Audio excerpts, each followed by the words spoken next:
All right, what's up? Welcome back to the channel. In this video, I just want to clear off all these tabs that I've been opening up all week and thinking that I'm going to make a video or something. So here we go. I'm making the video now.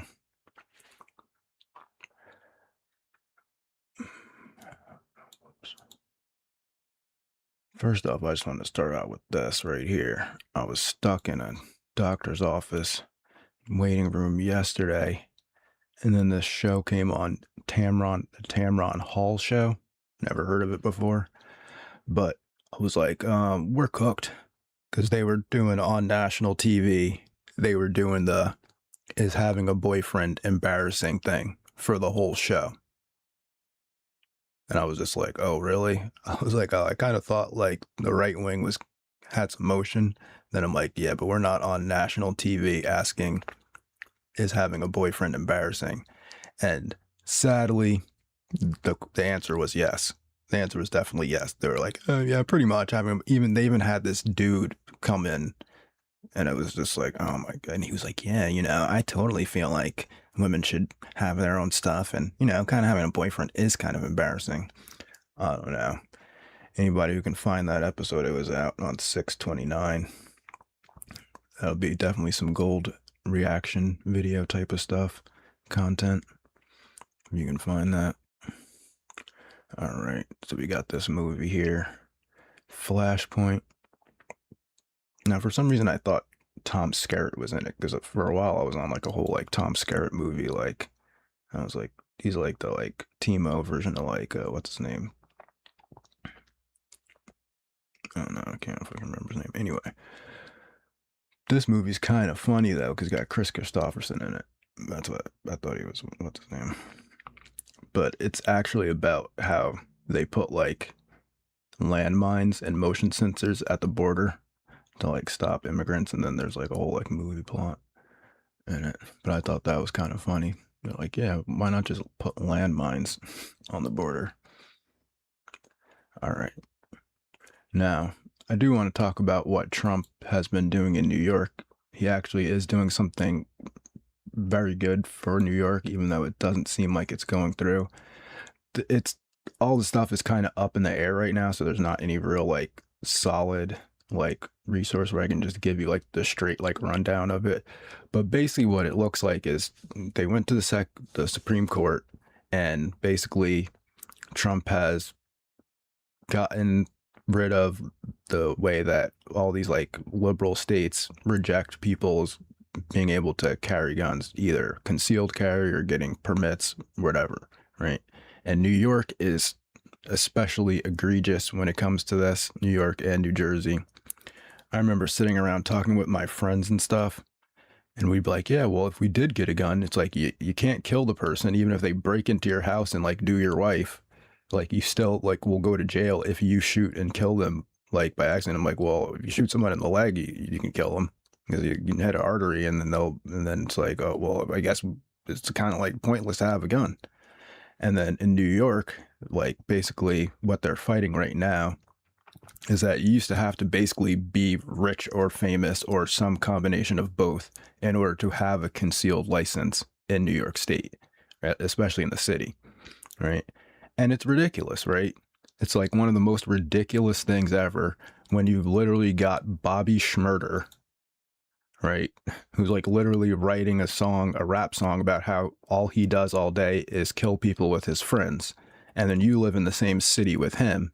And then when you go as like a law abiding citizen, you go to the county sheriff and like, hey, can I get a concealed carry license so I can go on my way to work without having to worry about running into Bobby Schmurder? And they're like, no, you're not famous. You're not rich enough. Like, what? Like, okay, that's how they view you, right? They're like, you're not a rich, famous person. You have to like literally prove to the state that that you deserve to live. And they would literally be like, you don't deserve to live. They're like, oh, Bobby Smurder's running around in your town. Oh, well, get some pepper spray. Get some pepper spray for Bobby Schmurder, right? It's funny, even like you haven't even heard from Bobby Schmurder, and it's kind of funny because where's that quote? Because now he's actually saying that, rap is actually bad for the here he goes. Schmurder called hip hop very dangerous to kids and tried to distance himself from mainstream hip hop culture. He has also expressed disinterest in releasing new music. So you never hear about that. You heard about him going to jail, and this song is still kind of popular. It's not super popular, but it was actually a good song though. But then when he comes out and rebukes, the hip hop lifestyle and says that it's dangerous, you never hear about that in the media, right? At all. So it's kind of like ironic. And there's the song if you want to listen to it. It's a good song though. I did that already. Alright. So I want to talk about fascism for a second and the use of the word. Because really, when you look at the image of what fascism is, or this is the fasces here, right, which is basically like a bundle of rods with one hatchet. It's supposed to actually be sticking up higher than the other hatchet, which it just represents like how the government works, right? Because it's the executive branch, right? And these are all sticks. So it's like the branch, and then you execute people with the axe, right? And it's also representing how it's stronger when you have a bunch of people working together, right? It's the oligarchy, it's the organized minority versus the disorganized majority, right? And it's like that's what it is, right? It's like this, the axe is in control of the bundle of sticks, but it's the executive branch because it executes. That's what an axe does. It executes. When you're talking about like using it on humans, that's what it's for, right? It's to execute, and that's the executive branch, or branch or a stick or a part of that came off of a tree, right? So it's not really that deep. It's just more like, yeah, people use the word and say that, oh, well, is the government fascist or not? Well, that's what the word fasces means. It means like, a small group of people in control of a larger group of people, and that group of people protects and makes stronger the executive part. All right. Check out Need More Amalek. Get his numbers up. We already did the Democrat meme thing. All right. Now I wanted to talk about stabbing and stuff and crime, because realistically, a lot of this stuff is cherry picked by the media in order to, incite certain types of violence and certain types of cultural attitudes. Because you can look up, there's tons of people stabbed every day, but only certain ones get focused on by the media. All right. So this last topic that I'm going to talk about is epigenetics. Now, this is a topic that pisses off black people because they don't want to hear that, and they think it's like you're being mean or making up some fake myth, when it's like pretty much like conclusively like scientifically proven that there's all types of epigenetic effects and genetic differences between groups, and trying to pretend like it's all just racism is a bunch of bullshit. I'm sorry. There's differences in groups, and groups perform differently because of those differences. It's not because they're maliciously trying to like do anything negative to you. So the Dutch hunger winter is probably one of the most like recorded examples of epigenetic, processes or whatever, right? Where when the women are lacking nutrients, basically the kids come out not fat, but they have a more advanced, like, I guess, genetic for storing fat. So then people end up getting fat when they eat a lot of food, because of the fact that your mom was under stress and hungry. So then you as a child develop like a more fat storing type of system, because that's knowing that you're going to come out in a nutrient a nutrient lacking environment, then you're going to want to store more of the nutrients. So that's one of the main examples that people use when they're talking about epigenetics. It's a real thing. When women are under stress, and that's probably one of the reasons why women don't want to have children anymore, because they're under a lot of stress, working in like regular stuff that used to be for men, jobs that used to be for men, high stress jobs. And then the stress is bad for children. So maybe women are just making the decision, like not even making the decision, but their body's telling them, well, you're under stress, so it's not a good time to have children because you're under stress, and that's hazardous to the children. That's just my guess, though. All right.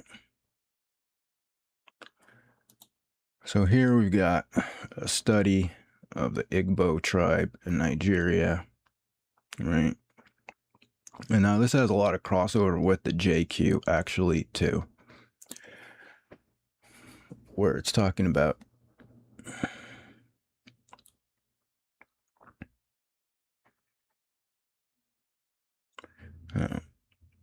they're basically like, this one tribe was more competitive, individualistic, status conscious, authoritarian, pragmatic than some of the other tribes around. And then they're saying here that trade thus seemed to select for higher cognitive ability, either directly through new cognitive demands, i.e. pricing, bargaining, and accounting, or indirectly through resulting increase in social complexity. This has been the case not only among the Igbo, but also among the Ashkenazi Jews, the Parsesis, and other trading peoples. As these peoples became specialized in trade over the past millennium or so, they appear to have experienced a sharp rise in mean cognitive ability. These examples of recent evolutionary change support the view that mental and behavioral evolution did not stop back in the Pleistocene, any more than the evolution of outward physical traits like skin color or body shape. Cognitive ability continued to evolve into the time of recorded history, albeit to different extents in different groups of humans. So, evolution is possible. I mean, if you don't believe in evolution, then basically you believe that God created black people to be a permanent slave class on the earth, then I don't really want to listen to that.